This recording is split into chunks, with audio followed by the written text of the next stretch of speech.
Bonjour et bonjour à toutes et à tous. Cédric Néo, journaliste à la Gazette des Communes. Je suis très heureux d'animer cette séquence qui est très très courte, avec beaucoup de choses à dire. Donc, le meilleur moyen, c'est que je me taise. Et je vais passer de suite la parole à mes invités, qui sont donc Annabelle Lavergne, directrice adjointe du programme Territoire d'Industrie. Danielle Juban, qui est vice-présidente de Dijon Métropole, en charge du développement économique, de l'attractivité des foires et salons, avec Rodolphe Roy de la société ATS, et Marguerite Descamps, responsable du développement et de l'accompagnement au sein de BPI France, en charge du plan climat.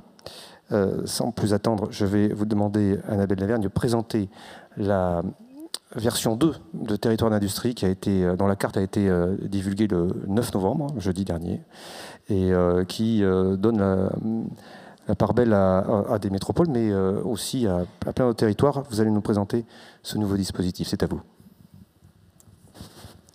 Merci beaucoup. Peut-être avant de présenter le temps 2, revenir sur le temps 1 du programme Territoire d'Industrie, donc cette politique qui est un peu novatrice en termes de territorialisation de l'action de l'État. Dites-moi si vous voulez. Merci. Donc effectivement, le programme, il a été... Ce ne sont pas mes slides. Le programme, il a été lancé en 2018. L'objectif, c'est vraiment de laisser carte blanche au territoire pour proposer et mettre en œuvre des actions qu'ils considèrent essentielles pour développer le tissu économique industriel de leur territoire. Donc, l'idée, vraiment, c'est de leur fournir une boîte à outils avec un certain nombre de dispositifs pour les aider à mettre en œuvre ces projets, les accélérer et qu'ils puissent avoir vraiment un terreau fertile au développement d'industrie dans leur territoire. Donc le programme, il a vraiment cette vocation à laisser carte blanche au territoire et à allier les élus et les industriels pour vraiment créer cette synergie qui est nécessaire au développement d'une politique économique. Donc sur ce qui a fonctionné, c'est vraiment ces deux jambes élus industriels avec le soutien en ingénierie notamment d'un chef de projet qui est vraiment la cheville ouvrière des territoires d'industrie, 149 sur la phase 1. La nouvelle carte que vous avez devant vous, elle a donc été dévoilée jeudi dernier à l'occasion de l'Assemblée Générale qui s'est tenue à Chalon-sur-Saône. Il y a pour la phase 2023-2027 aujourd'hui 183 territoires d'industrie. Tous ces territoires d'industrie, ils ont recandidaté pour la nouvelle phase du programme. Donc chaque territoire a vraiment proposé une candidature avec de nouvelles actions et un binôme élu industriel et un périmètre cohérent avec le bassin d'emploi et le bassin industriel sur lequel il a vocation à travailler. Donc aujourd'hui, il y en a 183, il y a 70 territoires qui ont été reconduits sur le même périmètre, 84 périmètres qui ont été réorganisés et 29 nouveaux territoires d'industrie, donc ce qui prouve que c'est une politique qui est attractive et qui a de l'intérêt.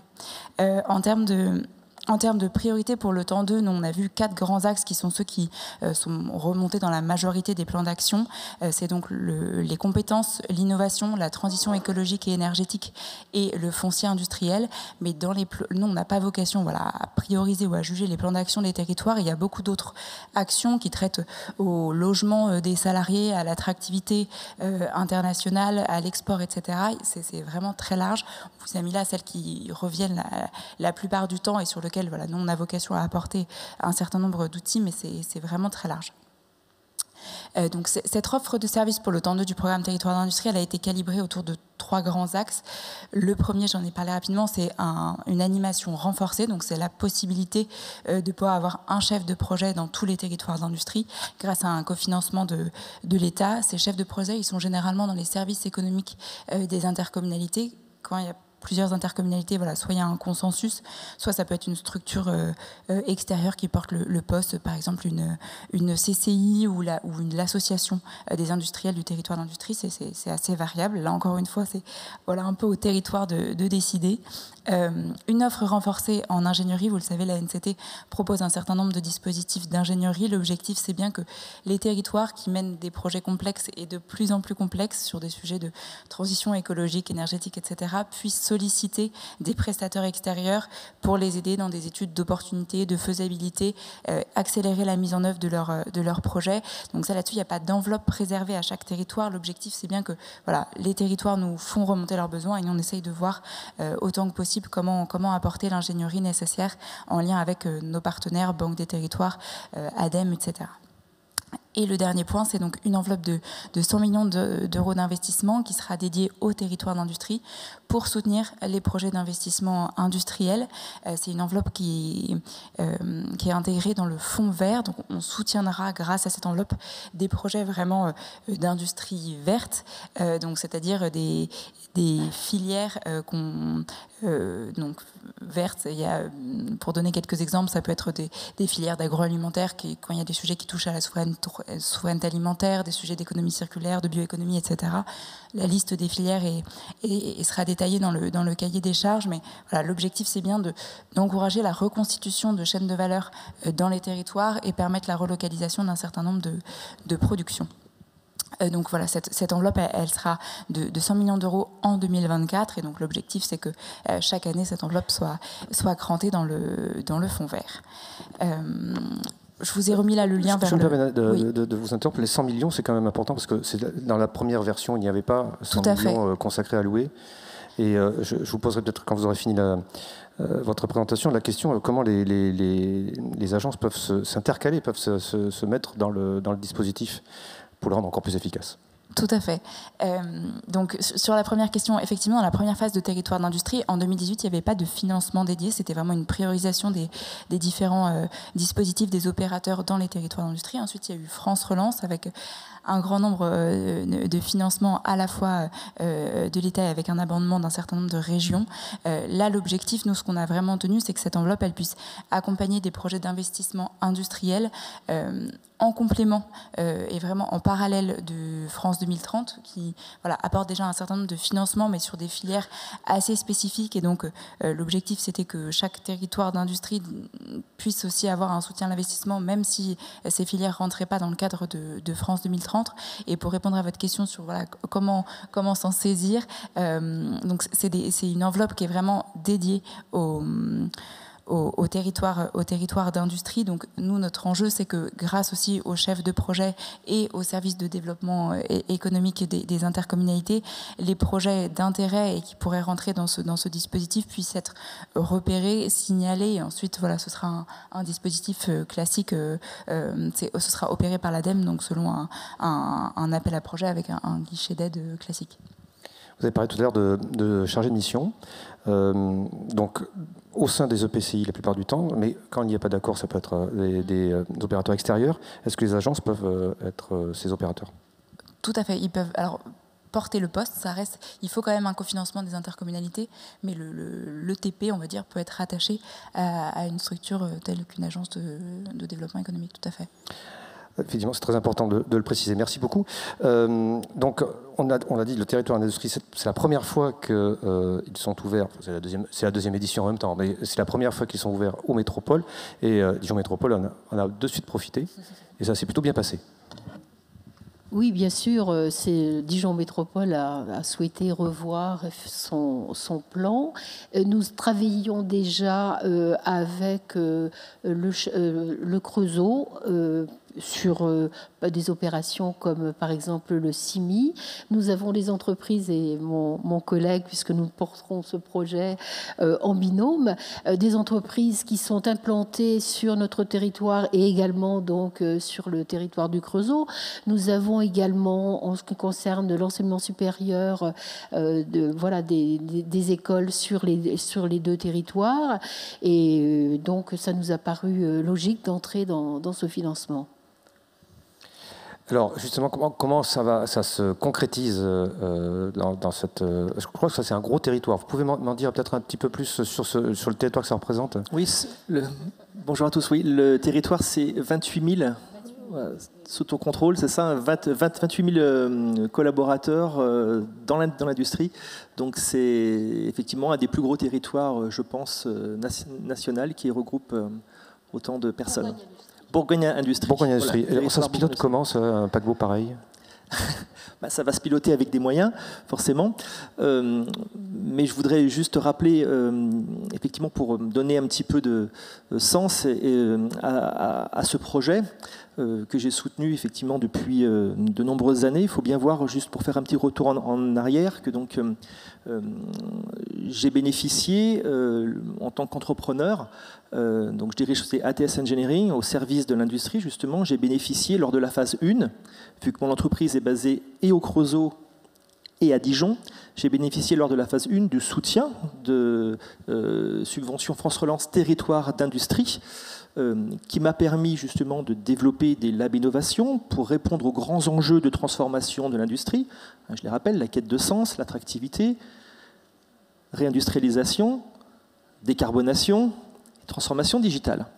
Ces 4 grands enjeux, pour les transformer, j'ai été soutenu, et derrière, ce soutien m'a permis de développer des labs innovation pour répondre à ces enjeux, ayant abouti à la création d'une start-up, ATS Connect, qui s'est développée, incubée au Creusot, développée après à Dijon, et qui aujourd'hui donne du sens. En tout cas, moi, ça fait sens très fort, parce qu'en lien avec les universités avec qui on a travaillé, sans cette verticale, effectivement, Bourgogne-Nord, Bourgogne-Sud, où on retrouve un tissu industriel, des entreprises, des universités, des écoles, des talents, voilà, qui vont pouvoir rayonner beaucoup plus large que la Bourgogne. Juste une précision, est-ce que vous pouvez préciser l'activité de votre entreprise? Oui, mon activité, ATS Engineering, nous sommes une société de services à l'industrie. Nous concevons des moyens de production et nous les calculons. Nous faisons grandir les usines qui font grandir les hommes, avec un grand H. Nous sommes vraiment au service des utilisateurs finaux dans les usines. On est là pour accompagner leur transformation, aussi bien sur leurs investissements que désormais, avec ces nouveaux services, sur leur transformation digitale et environnementale. Alors pourquoi avoir candidaté pour une 2e saison? Eh bien, juste parce que ça fait sens, parce que si on est chacun dans son coin, on ne va pas bien loin, et que, à mon sens, il est nécessaire industriellement de rayonner en Bourgogne, de s'associer, de profiter de la tech qu'il peut y avoir à Dijon et de l'industrie, de la fab qu'il peut y avoir au Creusot, pour qu'ensemble, on puisse booster notre attractivité, booster l'innovation. Vous savez, tous les enjeux qu'on est en train que j'ai cités, les enjeux de transformation de l'industrie, ça passe par l'innovation, et pas que l'innovation technologique. Voilà. L'innovation, c'est aussi comment être plus attractif, comment donner du sens. C'est pas juste transformer, verdir l'industrie. J'ai le petit coq bleu ici. Le coq bleu, celui de la French Fab. J'ai la chance d'être ambassadeur de la French Fab pour la Bourgogne. J'aurais pu mettre le coq vert, j'aurais pu mettre le coq rouge. La tech sans la fab ne sert à rien. La fab sans la tech ne pourra pas grandir. Voilà. Et tout ça pour servir un enjeu qui, à mon sens, est supérieur, le fameux coq vert, la transition environnementale. Je pense que, voilà, je ne vais pas enfoncer des portes ouvertes en disant ça, mais l'enjeu est supérieur et on doit s'associer, on doit travailler ensemble et pas chacun de son côté. Donc on a besoin d'une attractivité globale, d'un territoire d'industrie fort, pour, je le répète, rayonner en Bourgogne, mais rayonner nationalement et rayonner internationalement. Est-ce que ça vous a permis justement de vous développer internationalement, ce programme? Ben oui. Je vais aussi prendre modestement l'exemple de mon entreprise. Aujourd'hui, avec cette incubation et ce développement en Bourgogne du Sud, qui après est monté en Bourgogne du Nord, aujourd'hui j'ai des sites à Porto, à Barcelone, et au 1er janvier, on ouvre à Montréal. Donc toujours pour porter effectivement ce développement, l'ouverture sur l'international, là où il y a des investissements industriels, eh bien on essaie d'être présent et de faire rayonner la Bourgogne et le territoire un peu partout en Europe de l'Ouest, pour notre cas, et en Amérique du Nord. L'arrivée d'une métropole, ça va changer quelque chose? Pardon? L'arrivée d'une métropole, ça va changer quelque chose dans votre grille de lecture et de développement? Forcément, en termes d'attractivité, Dijon Métropole, c'est quand même déjà amène un rayonnement relativement fort. Ce sont, je le répète, un territoire d'industrie qui doit grandir, mais c'est un territoire de recherche, un territoire où de nombreux talents, les universités sont très présentes ici.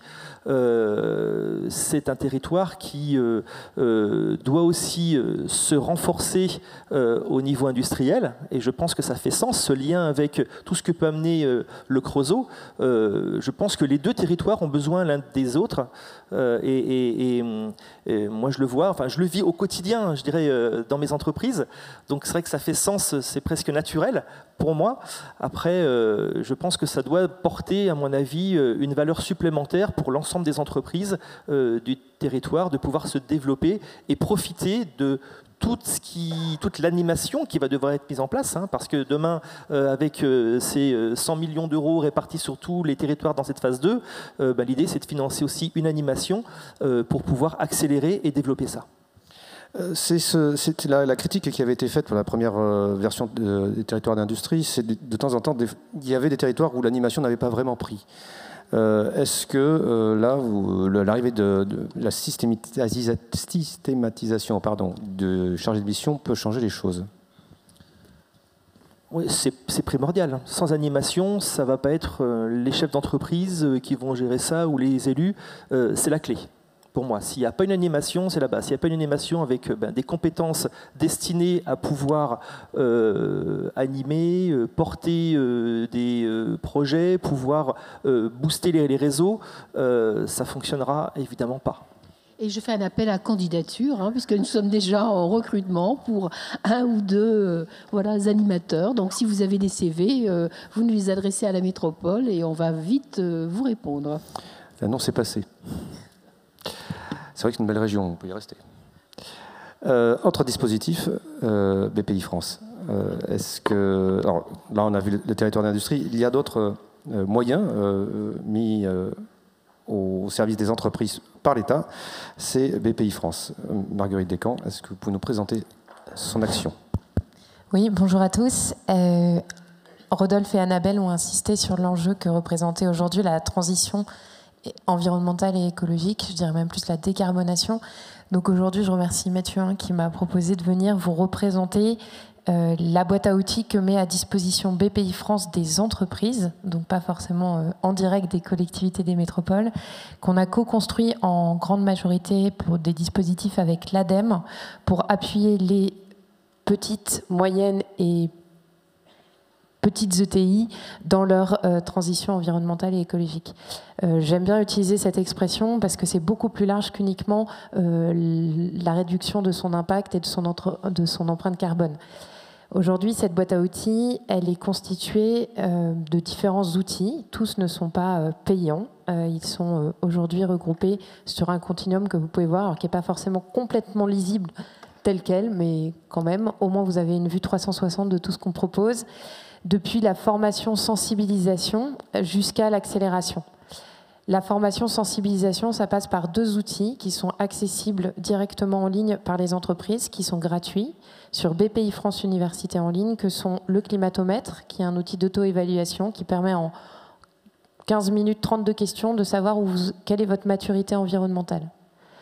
Ça donne un petit radar et en sortie de ce radar, on vous propose différents services et outils qui peuvent vous permettre d'aller plus loin et de creuser tel ou tel point.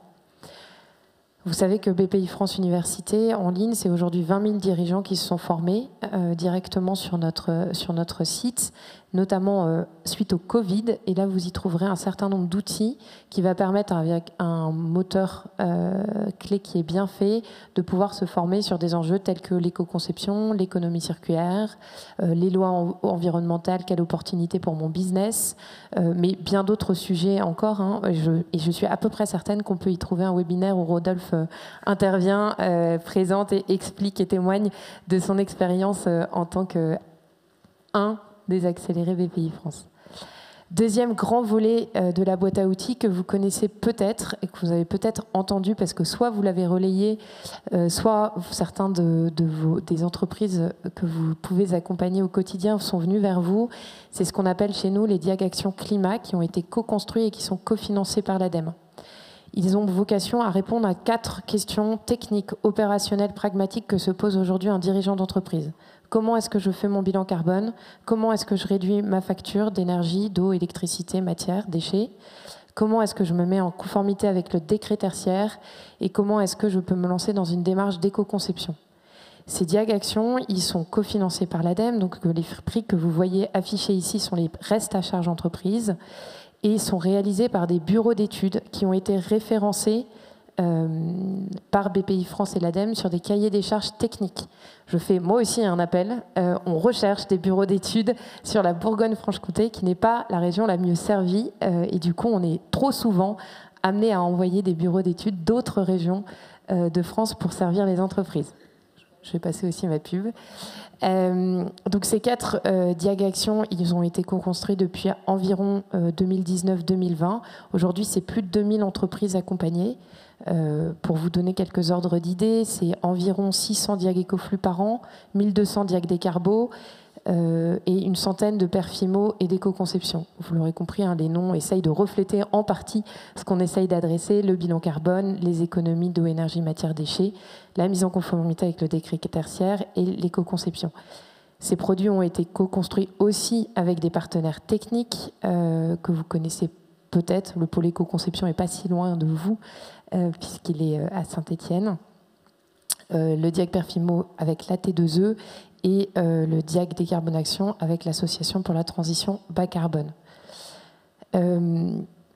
Ces entreprises, aujourd'hui, elles viennent vers nous pour réaliser ces diagnostics, commencer à mettre un petit pied dans la transition énergétique et environnementale, et notamment à commencer à identifier ces plans d'action qui vont leur permettre, pour les plus grosses, de se mettre en conformité avec ces grands mots, ces grands enjeux que sont la CSRD, la taxonomie, et plus largement sur les besoins de transition demandés par des grands donneurs d'ordre, par des entreprises qui aujourd'hui essayent aussi de réduire leur impact carbone et dont ces PME ETI font partie de l'écosystème. À venir, on a 2 grands enjeux et j'imagine que vous serez intéressés de le savoir dans cette région si viticole. Évidemment, l'adaptation. Comment est-ce qu'on peut accompagner les entreprises à s'adapter aux dérèglements, aux conséquences des risques physiques liés au dérèglement climatique. Donc comment est-ce qu'on continue à s'adapter? Et puis la biodiversité, qui sont des sujets sur lesquels on travaille avec l'ADEME ou l'Office français de la biodiversité. 3e grand volet de cette action, une mission de conseil stratégie environnement, vous l'aurez compris. Dans les diag actions, on répond à des questions techniques et opérationnelles. En revanche, la grande question qu'on doit se poser aujourd'hui quand on est une entreprise, c'est est-ce qu'en 2030, 2040, 2050 ou 2100, j'existe encore et si oui, à quelles conditions? À quelles conditions, quelles compétences cela peut supposer de mes collaborateurs? Qu'est-ce que ça veut dire pour mon modèle d'affaires? Qu'est-ce que ça peut vouloir dire plus généralement pour mon écosystème, pour mes ressources, etc.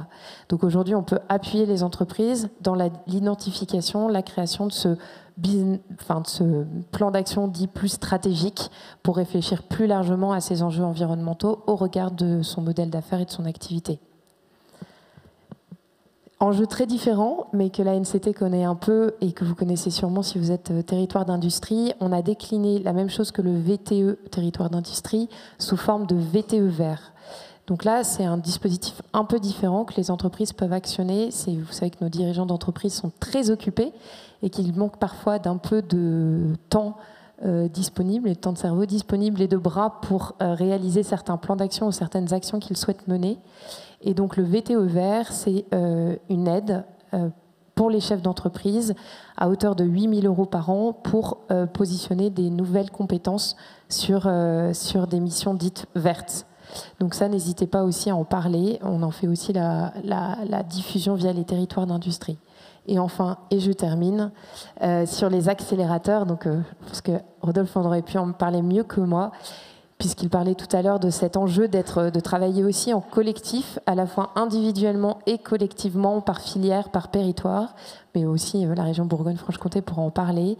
On a ces programmes d'accélération, de croissance et de structuration de nos entreprises françaises, qu'elles soient soit thématiques, soit sectorielles, soit par territoire. Il y en a un avec la région Bourgogne-Franche-Comté, pour accélérer leur croissance, et donc avec à la fois du conseil, de la formation et de la mise en relation. Et on en a un spécifique avec l'ADEME sur la décarbonation.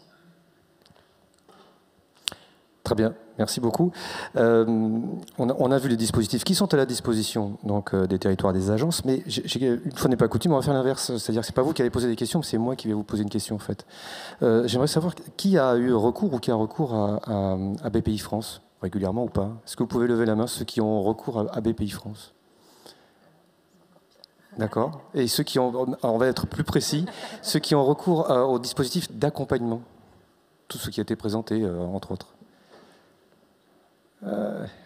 Bon, il y a encore du boulot. Demain. De la même manière, territoire d'industrie, qui fait partie d'un territoire d'industrie? Quand même, ça concerne beaucoup plus de monde. Bon, vous avez beaucoup d'interlocuteurs au café. Il me reste le temps juste de remercier les intervenants. Merci d'avoir présenté ces dispositifs en ce temps si court.